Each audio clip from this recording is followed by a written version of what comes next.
What's it like in Germany? Must be terrible. Well, they asked for it, they got it. Yes, but you can't let them starve. I don't know about that. I got a son out there. As far as I can see, it'd be a good thing if some of them did die. Well, a lot of Germany is dead. Our last bombing was directed against their communications, against convoys, trains, road and rail bridges, against goods yards, stations, viaducts.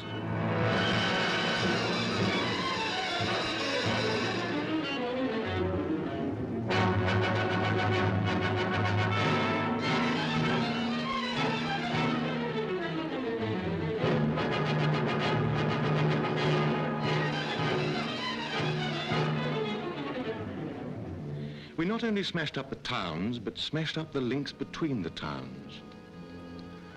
And at the finish, life in Germany just ran down like a clock. Place and time meant nothing, because the people, the links between the people were smashed too. They were just left wandering, searching, looking for food, looking for their homes, looking for each other. Ich suche meine Frau. Ich suche meinen Mann. Ich suche Frieda Windler, geborene Jonoscheid, Königsberg. Ich suche meine Frau, Elfriede Schulz, und Tochter Christa. Achtung! Stalingrad-Kämpfer. Wer kennt den Sanitätsunteroffizier Heinz Kuhlmann? Feldpost Nummer... There are 70 million people in Germany, and about 30 million of them are looking for someone, or are lost and lie looking without seeing, like the eyes of a dead rabbit. They are still stunned by what hit them, stunned by the war they started. But in the search for food and the urge to get home, the life force is beginning to stir again. Today, our powers of destruction are terrifying, but the will to live is still stronger.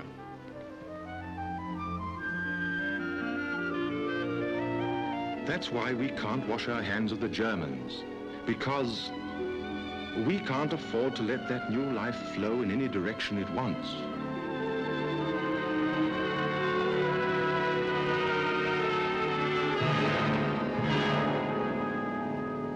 Our military government, that is, your husbands and sons, have to prod the Germans into putting their house in order. Why? We have an interest in Germany that is purely selfish. We cannot live next to a disease-ridden neighbor. And we must prevent not only starvation and epidemics, but also diseases of the mind, new brands of fascism from springing up. What is more, we have to persuade the Germans to do this themselves. First of all, the material patching up.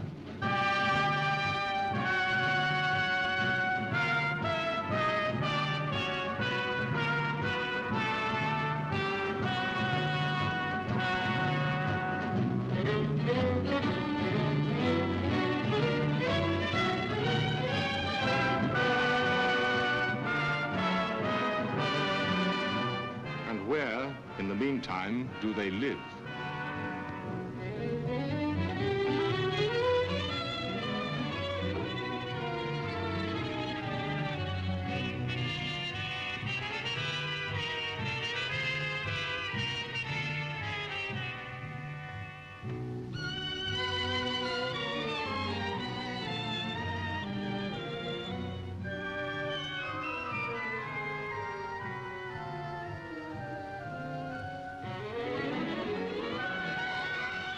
Yes, all looks lifeless.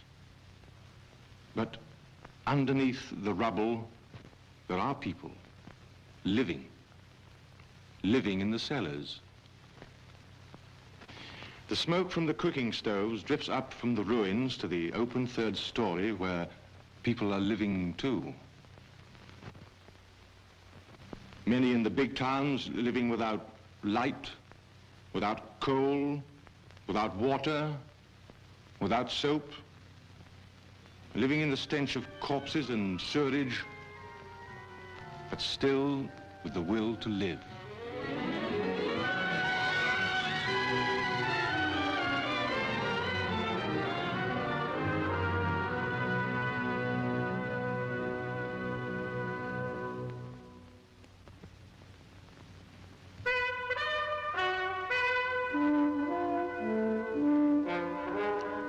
But the one thing on which all reconstruction depends is coal.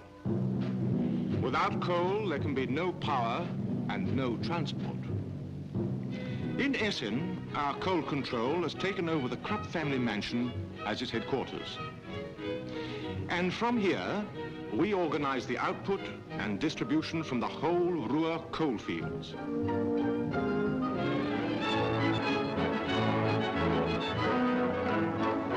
Last summer, what was called Operation Coal Scuttle brought 30,000 miners back from the Wehrmacht.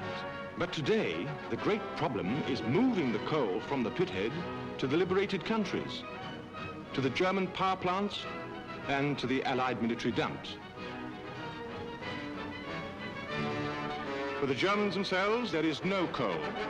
They must go out in the woods and parks to cut wood, to strip the bark off the trees, to collect brushwood and carry it home in hand carts and prams. We say the great problem. But in Germany today, for military government officers, there is no such thing as a single problem. For example, the liberated countries won't get this coal unless there is transport to carry it. The transport cannot move any distance unless the tracks and the bridges have been repaired. They can't be repaired without steel, and the steel cannot be made without coal.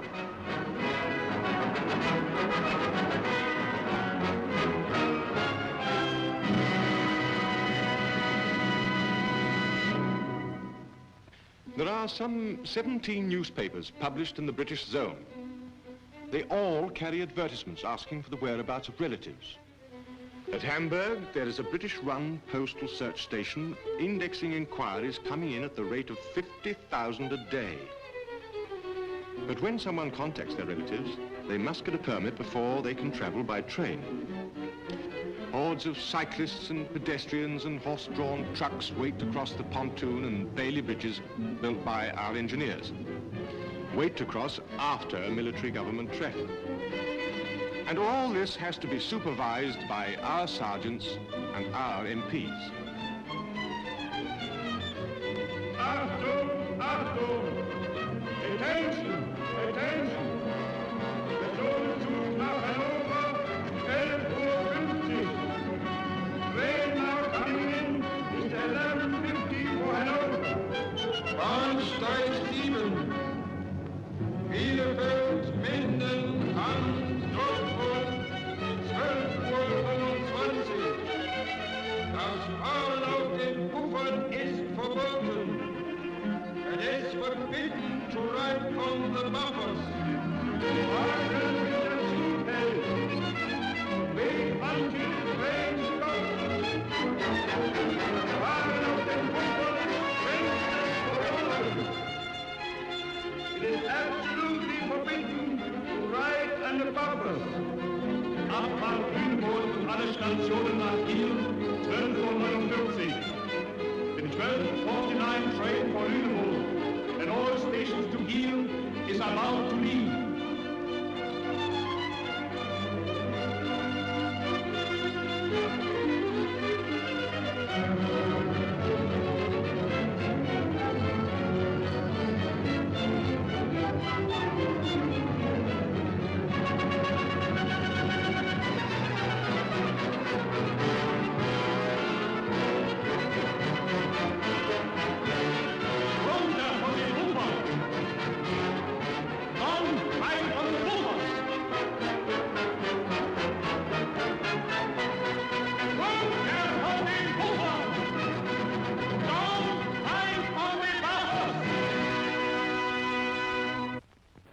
But in all this, we have to safeguard ourselves. First of all, from crime and disorder. So military government courts are set up with British judges. These courts are public. There is an interpreter, a German defense counsel, and a British prosecutor. Then the German police force is being remade.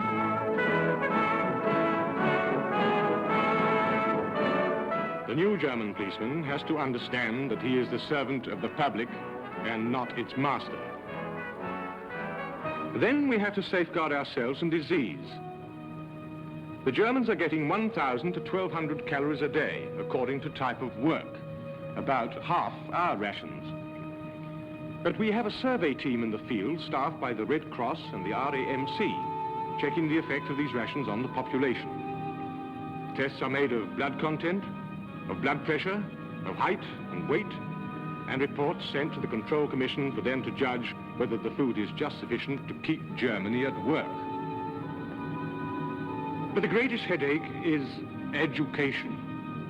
You will never get Nazi ideas out of the heads of some of the adults, particularly those living away from the devastated areas. What about the children? For them, the desolated landscape provides a dream playground. The derelict weapons of war might have been specially designed to have games with. There are Germans who know this can't go on. That teachers must be found and themselves taught to teach the children that there are other things in life beyond Nazism and war. But again, the complexity of problems. The schools are in ruins, the teachers too few, the children too many. And as the months go by, the children are growing up and getting more like their fathers. We just cannot afford to leave them to stew in their own juice.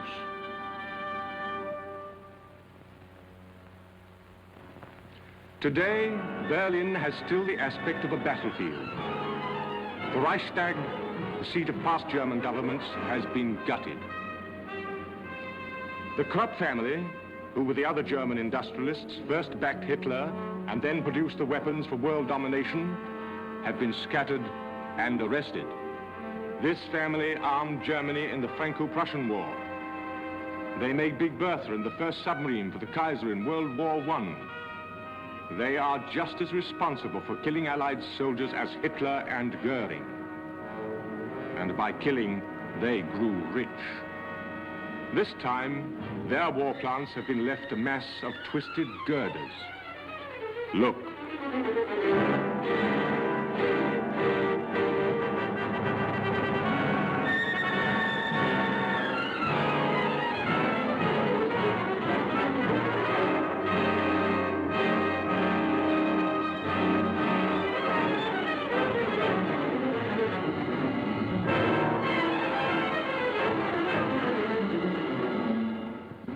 This time, the Wehrmacht are really beaten. To the wire cages all over Germany, the master race of men are slubbering along. They are stripped of their insignia, deloused, numbered. But this mass of humanity has to be sorted out into something like order. Not only their bodies, but also their minds. What about the ideas in their heads? They have to be demobilized and got back to work. But let one man or woman who still believes in the Nazi regime or the destiny of the German people to rule the world take office, and you have the beginnings of another war. So they are put through a screen. To begin with, selected Germans interrogate them and fill in their demobilization papers. Note this meek little man who looks like a clerk or a grocer. Here is his portrait in Luftwaffe uniform. Then all their thumbprints are taken for record, and they are stripped and examined for the SS mark tattooed under the left armpit. Then their past history and character is examined by our intelligence officers, German-speaking ex-commandos and parachutists. The majority of Germans get through this close examination and are demobilized. But every so often there appears one who is suspect or who is wanted, whose papers are too good or whose answers are not good enough.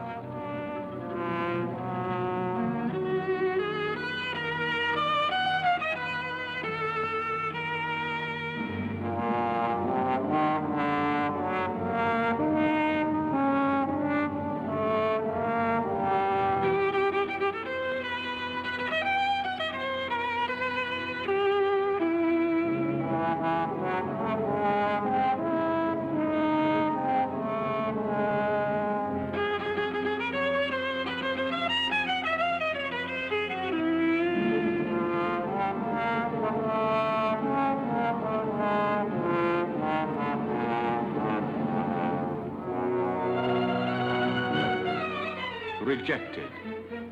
Back to the cage.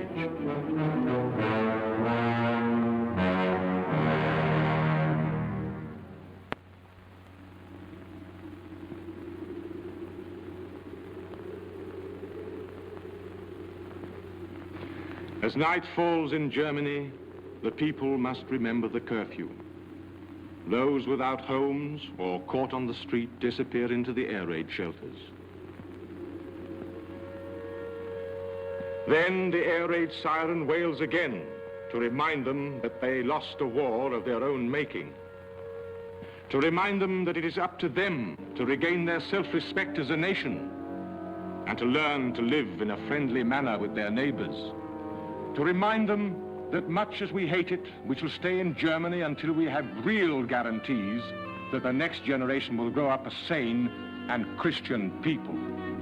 A Germany of light and life and freedom. A Germany that respects truth and tolerance and justice. Now, gentlemen, if you'll raise your right hands and take the oath with me.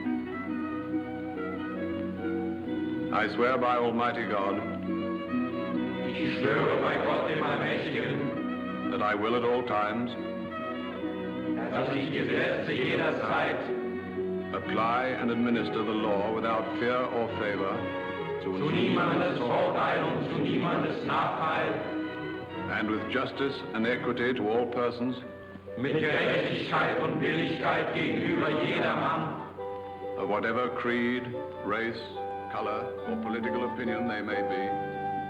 I will obey the laws of Germany.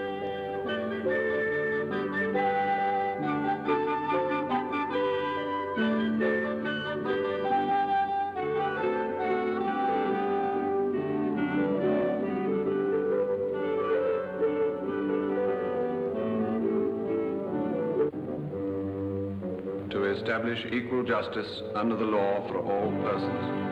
Die Gleichheit aller vor dem Gesetze zu wahren. So help me God. So wahr mir Gott helfe.